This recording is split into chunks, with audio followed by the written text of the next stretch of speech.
హల్లెలూయా! దేవునికి స్తోత్రం. సృష్టికర్త అయిన యేసుప్రభు వారు పరిశుద్ధ గ్రంథం నుండి ఈరోజు మన కొరకు ఇస్తున్న వాగ్దానం లూకా సువార్త 12వ అధ్యాయం 23వ వచనం. ఆహారం కంటే ప్రాణంను, వస్త్రం కంటే దేహంను గొప్పవి కావా?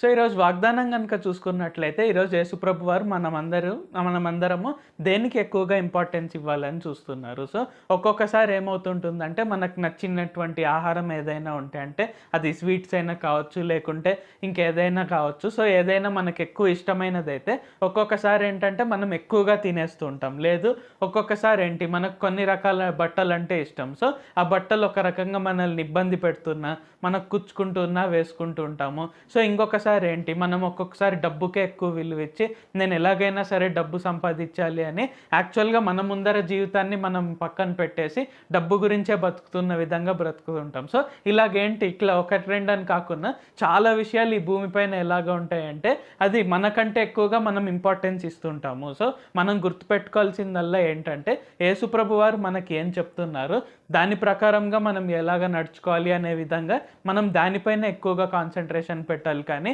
మనకు కావాల్సినవి కాదు. అంటే మనకు కావాల్సినవి ఆయన ఎలాగైనా ఇస్తారు. సో, ఆయన క్లియర్‌గా చెప్పారు. నా రాజ్యాన్ని, నా నీతిని వెతకండి, మొదట వెతుకుడి అప్పుడు అవన్నీ మీకు అనుగ్రహింపబడును అని. సో, మనకు కావాల్సినటువంటి ఆహారం కావచ్చు, మనకు కావాల్సినటువంటి వస్త్రాలు కావచ్చు, లేకుంటే మనకు కావాల్సినటువంటి ఇల్లులు, కార్లు. సో, ఇవన్నీ మనకు ఆయన గ్యారంటీగా అనుగ్రహిస్తారు. సో, మనం దేనికి ఇంపార్టెన్స్ ఇస్తున్నామో చూసుకోవాలి. సో, ఏదైనా మనకు నచ్చిన ఆహారం ఉంటే మనం తినొచ్చు కరెక్టే. కానీ మనకు నచ్చింది కదా అని చెప్పి మనం ఎక్కువ తింటే ఏమవుతుంది, మనకు పొట్టలో ప్రాబ్లమ్ అయిపోయి కడుపు నొప్పి రావడము, లేకుంటే వాంతులు అవ్వడము, మోషన్స్ అవ్వడము సంథింగ్ అలాగ అవుతుంది. సో, మనం వస్త్రాల విషయంలో చూసుకున్నా, ఈ వస్త్రాలు నాకు చాలా బాగున్నాయి కదా అని ఏంటి ఒక రకంగా కుచ్చుకున్నా, లేకుంటే టైట్‌గున్నా వేసుకుంటే ఏంటి మన చర్మానికి, మన బాడీకి అనవసరమైనటువంటి సమస్యలొస్తాయి. సో, ఇక్కడేంటి మనం దేన్ని ఏ లెవెల్‌లో ఉంచాలో ఆ లెవెల్‌లో ఉంచి మనం అత్యంత ఇంపార్టెన్స్ దేవునికి కనుక ఇచ్చినట్లయితే ఏంటంటే ఆటోమేటిక్‌గా ఇవన్నీ మనకి ఎటువంటి ఇబ్బంది కలిగించకుండా చూసుకుంటాడు.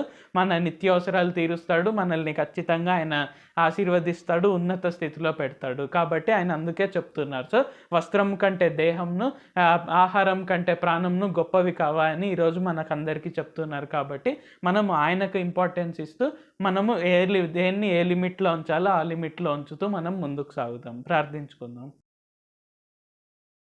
పరిశుద్ధ జీవాధిపతి జీవంగల దేవ, ప్రార్థన ఆలకించే తండ్రి, మొర ఆలకించే దేవ, మా ప్రార్థన ఆలకించండి, మా మొర ఆలకించండి. మీరు ఇంతవరకు మా కొరకే చేసిన ప్రతి ఒక్క మేలుని బట్టి మీకు వందనాలు, స్తుతులు, స్తోత్రాలు తండ్రి. ఈరోజు వాగ్దానంని బట్టి వందనాలు తండ్రి. వస్త్రం కంటే దేహంను, ఆహారం కంటే ప్రాణము గొప్పవి అని మాకు తెలియజేసినందుకు వందనాలు తండ్రి.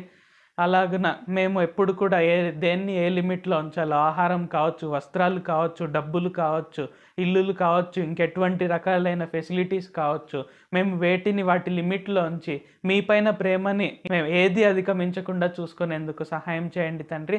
మేము ఆత్మను ఆర్పకుండా ఎల్లప్పుడూ మీరు చెప్పిన విధంగా నడుచుకుంటూ ఉండే విధంగా ఉండుటకు సహాయం చేయండి. మీరు మాలో ముద్రించిన పరిశుద్ధాత్మ ద్వారా నిరంతరం మాకు సహాయం దయచేస్తూనే ఉండండి.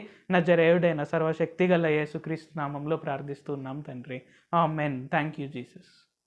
దేవుడు మిమ్మును ఆశీర్వదించును గాక.